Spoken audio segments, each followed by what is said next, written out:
तो चलिए अभी कंप्यूटर साइंस की बात की, सब चीज़ की बात की, स्पोर्ट्स की। अब सबसे इम्पोर्टेंट चीज़ है जिसके कि chief creator doctor Bhimrao Ambedkar ji थे, और भारत में जो है बहुत बड़ा एक चीज़ है, वो है कॉन्स्टिट्यूशन ऑफ इंडिया, भारत का संविधान।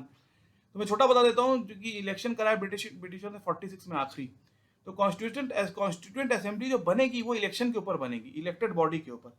तो उसमें जो थी 2215 करीब करीब या 212 कांग्रेस के लोग थे, 15 यूरोपियन थे, और जिन्ना साहब की पार्टी के 73 लोग थे दिल्ली में, जो आज के जैसे उसको हम दिल्ली का इलेक्शन कहते हैं, ठीक है। तो जो था इसी के कारण जो है जिन्ना साहब को लगा कि 2/3 या तिगुना हिंदू जो है कांग्रेस, हिंदू कांग्रेस है हमारे का, तो तभी पाकिस्तान को उन्होंने कहा। और लेकिन जब भारत का पार्टीशन हो गया तो कॉन्स्टिट्यूशन बना इंडिया का, बनते। तो देखिए सबसे बड़ी बात है, तो मैं पहले ही कह देता हूँ, we the people of India declare the social secular republic democratic where we ensure justice liberty fraternity and equality, hence we ensure integrity and unity of the nation. ठीक है, इसका मतलब है, हमें बहुत कठिन संस्कृत शब्द आप सुनिएगा, सेकुलर और सोशल नहीं था, इंदिरा गांधी ने इसको 76 में लाई थी, ठीक है। यूनिटी एंड यूनिटी भी, इंटीग्रिटी भी नहीं था, तो इसको बाद में इंदिरा गांधी लाई थी, ठीक है। तो पहले सोशलिज्म का मतलब समाजवादिता, ठीक है। सेकुलरिज्म का मतलब है पंथ निरपेक्ष, धर्म निरपेक्ष इंदिरा जी चाहती थी, लेकिन एल एम सिंघवी के पापा जो थे अभिषेक मनु सिंघवी के, एल एम सिंघवी जी तो थे, अभिषेक मनु सिंघवी के एल एम सिंघवी जी ने इंदिरा गांधी से कहा ये सेकुलरिज्म धर्म निरपेक्ष नहीं, पंथ निरपेक्ष, ठीक है। तो ऑफिशियली अगर आप देखें, समाजवादिता कहते हैं सोशलिज्म को, और सॉवरेनिटी कहते हैं संप्रभुता को, जिसको उर्दू में खुद मुख्तारी कहते हैं। और आपके गणराज्य को आपको गणतंत्र, और गणराज्य को आपको डेमोक्रेसी कहते हैं, डेमोक्रेटिक सॉवरेन सेकुलर रिपब्लिक, हाँ रिपब्लिक को लोकतंत्र कहते हैं, लोकतंत्र, गणराज्य, संप्रभुता खुद मुख्तारी से कहते हैं, और पंथ निरपेक्षता और समाजवादिता, ये है 5 शब्द, ठीक है। फिर सुनिए, समाजवादिता है आपका सोशलिज्म का, पंथ निरपेक्षता है आपका सेकुलरिज्म का, ठीक है। गणराज्य, जिसे आप गणराज्य कहते हैं, भारतीय गणराज्य जिसे आप कहते हैं, वो है आपका डेमोक्रेसी, हाँ डेमोक्रेटिक, हाँ। और रिपब्लिक मतलब लोकतांत्रिक, और जो है सॉवरेन मतलब होता है संप्रभुता, ठीक है। अब आते हैं, ये बहुत कठिन शब्द है, आप समझ नहीं पाएंगे, आप सब कंप्यूटर साइंस वाले मेरे मित्र। जस्टिस लिबर्टी फ्रेटर्निटी, जस्टिस मतलब होता है की न्याय संगतता, न्यायशीलता कह लीजिए, जस्टिस का मतलब न्यायशीलता, ठीक है। Liberty, justice, fraternity, liberty and equality का मतलब समानता का अधिकार, इसको इक्वालिटी का, समानता का अधिकार। लिबर्टी का मतलब होता है लिबर्टी एंड फ्रेटर्निटी। फ्रेटर्निटी मतलब होता है, बहुत ही कठिन शब्द है, भ्रातृत्ववाद को फ्रेटर्निटी कहते हैं, ठीक है। भ्रातृत्ववाद को फ्रेटर्निटी कहते हैं, ठीक है। मैं और लिबर्टी कहते हैं अभिव्यक्ति का की स्वतंत्रता, मैं भी नहीं बोला सुनो, अभिव्यक्ति की आजादी, सही है, लेकिन अभिव्यक्ति की आजादी, स्वतंत्रता, अभिव्यक्ति की स्वतंत्रता को कहते हैं आपको स्वतंत्रता फिर बताता हूँ, जस्टिस लिबर्टी फ्रेटर्निटी, जस्टिस का मतलब है न्यायशीलता, ठीक है। ये जो मतलब है, ठीक। और फिर बताइए इंटीग्रिटी एंड यूनिटी, इंटीग्रिटी मतलब होता है अखंडता, यूनिटी मतलब होता है एकता। जस्टिस का मतलब होता है आपका, जस्टिस का मतलब होता है न्यायशीलता, ठीक है। लिबर्टी, फ्रेटर्निटी का मतलब है भातृत्ववाद, ठीक है, फ्रेटर्निटी कहते हैं, ठीक है। लिबर्टी, फ्रेटर्निटी, इक्वालिटी, समानता, और वो लिबर्टी का मतलब होता है अभिव्यक्ति की स्वतंत्रता, ठीक है, अभिव्यक्ति की स्वतंत्रता, ठीक है।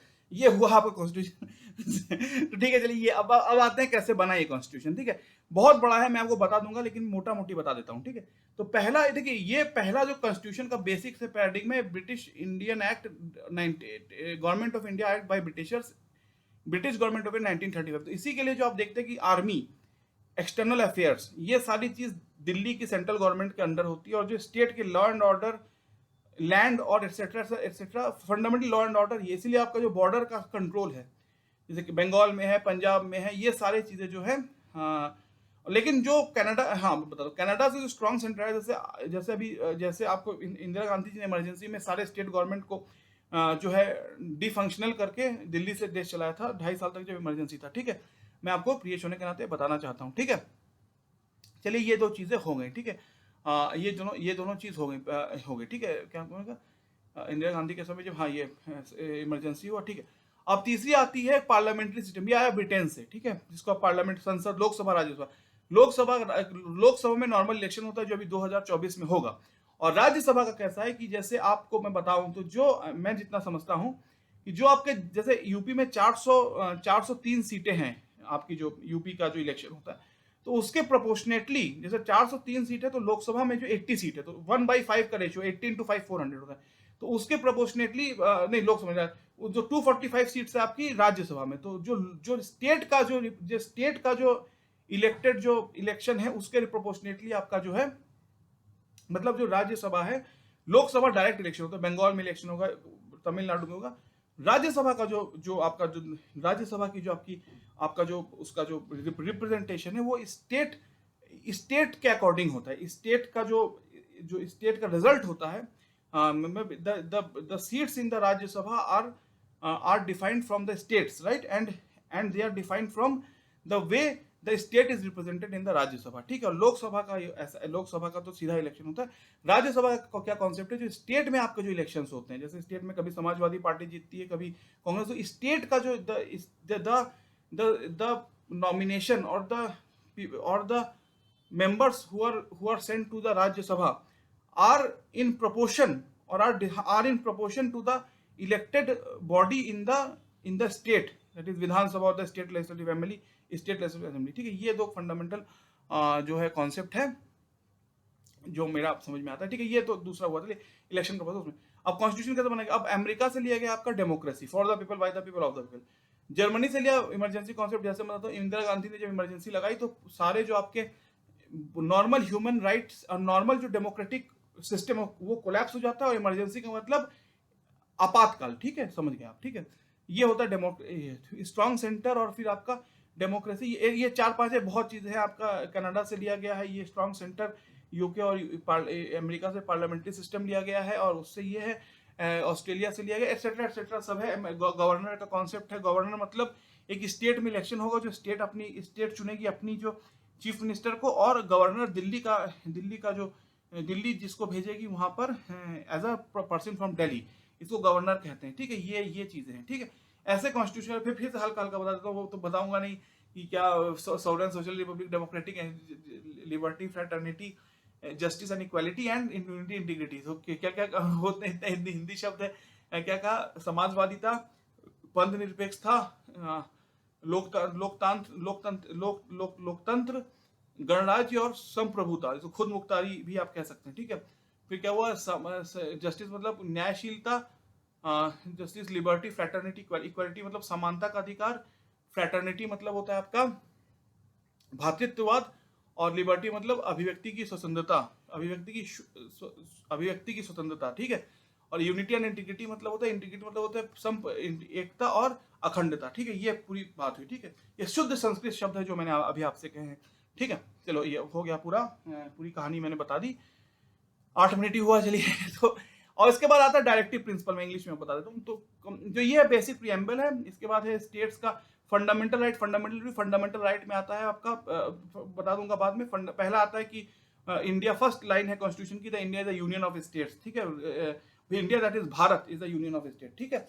अब फंडामेंटल राइट्स और फंडामेंटल ड्यूटीज में कि आपको देश की सॉवरेनिटी एंड सिक्योरिटी और इंटीग्रिटी को मेंटेन करना है। कोई भी काम जो कि देश की सॉवरेनिटी को तोड़े, ये एक तरह का ये उचित नहीं है, ठीक है।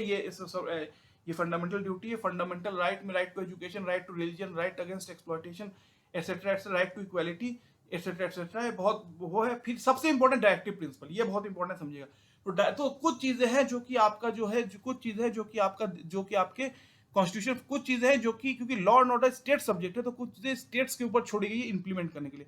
उसमें सबसे इंपॉर्टेंट है यूनिफॉर्म सिविल कोड, जो कि अंबेडकर जी कहते हैं।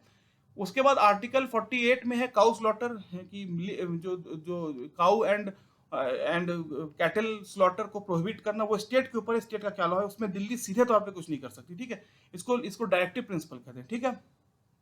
फिर काउ स्लॉटर, कैटल स्लॉटर का ये सेकंड है। पहला आपका है जो क्रिएशन का वो है आपका यूनिफॉर्म सिविल कोड है। एक बहुत है, कुछ बता देता हूँ। एक है लिक्वर प्रोविजन, कि देश जो है वो राज्य कानून बना सकती है शराब को रोकने के लिए। इसलिए गुजरात में, बिहार में, नॉर्थ ईस्ट दोस्त में शराबबंदी है गुजरात में। सबसे पहला अगर आप देखें इंडिया में स्टेट है, वन ऑफ द स्टेट शराब को बंद किया वो गुजराती है, ठीक है। और स्टेट्स में तो अलग अलग कानून है, ठीक है। इसी प्रकार से है, तो इसको डायरेक्टिव प्रिंसिपल है, जो कि दिल्ली ने ऑप्शन दिया है, जो कि स्टेट सब्जेक्ट है, सीधा दिल्ली उस पर गवर्न नहीं कर सकती, ठीक है, मैं आपको ये बता देता हूँ। तो ये स्टेट के हाथ में है, ठीक है। इसको directive principle of state policy कहते हैं, ठीक है। ये हुआ, ठीक है, चलिए। तो 10 मिनट पार होगा, तो वो है। तो कॉन्स्टिट्यूशन फिलोसफी को हमने आपको बताया। तो बहुत लंबा कॉन्स्टिट्यूशन है, इतना बड़ा हैंड रिटन कॉन्स्टिट्यूशन नहीं होता, और स्पेशली इसमें अमेंडमेंट हुए हैं। और अभी माना हुआ कॉन्स्टिट्यूशन बहुत बड़ी चीज है। केशवानंद भारती केस है, प्रीवी पर्स केस है आपका, इंदिरा जी के समय बहुत इसका वो हुआ था। आपका प्रीवी पर्स है, केशवानंद भारती केस है आपका, फिर नेशनलाइजेशन ऑफ बैंक केस है, फिर आपका जो जब इंदिरा गांधी जी के उसको कैंडिडेचर को उन्होंने नल एंड वॉइड कर दिया, तो फिर इमरजेंसी में क्या हुआ, ये बहुत बड़ा इंडियन कॉन्स्टिट्यूशन, बहुत बड़ी चीज है। 42nd अमेंडमेंट है जो इंदिरा गांधी जी के समय हुआ, इसलिए हुआ क्योंकि उसमें आपका कॉन्स्टिट्यूशन प्रीएम्बल ही बदल गया। केशवानंद भारती, एक बार बता देता हूँ, एक्चुअली क्या था कि वो धर्म गुरु थे आपके केरला के। तो लैंड रिफॉर्म में क्या हुआ कि अब मैं जमींदार हूँ, बस करोड़ करोड़ की, एकड़ एकड़ जमीन है, करोड़ करोड़ की, तो गवर्नमेंट ले लेगी, हम तो एक रूम में भी रह सकते हैं, तो इसको लैंड इक्विलाइजेशन कह लीजिए एक तरह से, ठीक है। तो केशवानंद, क्योंकि हमारे राइट टू रिलीजन एक फंडामेंटल राइट है, हम हिंदू हो, मुसलमान हो, क्रिश्चियन हो, सिख हो, पारसी हो, हम यहूदी हो, यहूदी भी इंडिया में रहते हैं, ठीक है, हमको अपने रिलीजन का फंडामेंटल अधिकार है, ये मैं आपसे, फंडामेंटल राइट है, ये आपसे कहना चाहता हूँ, ठीक है। तो तब केशवानंद भारती दिल्ली हाई उसमें पहुंचे कोर्ट के थ्रू सुप्रीम कोर्ट में। तो सुप्रीम कोर्ट ने तब कहा कि ये तो उसने कहा मेरा धर्म भी तो मेरा अधिकार है, मेरे धार्मिक जमीन को आप कैसे छीन सकते हैं। तो सुप्रीम कोर्ट ने फिर 13 लोग बैठे 7-6 के रेशियो में, ठीक है, उन्होंने जजमेंट दिया।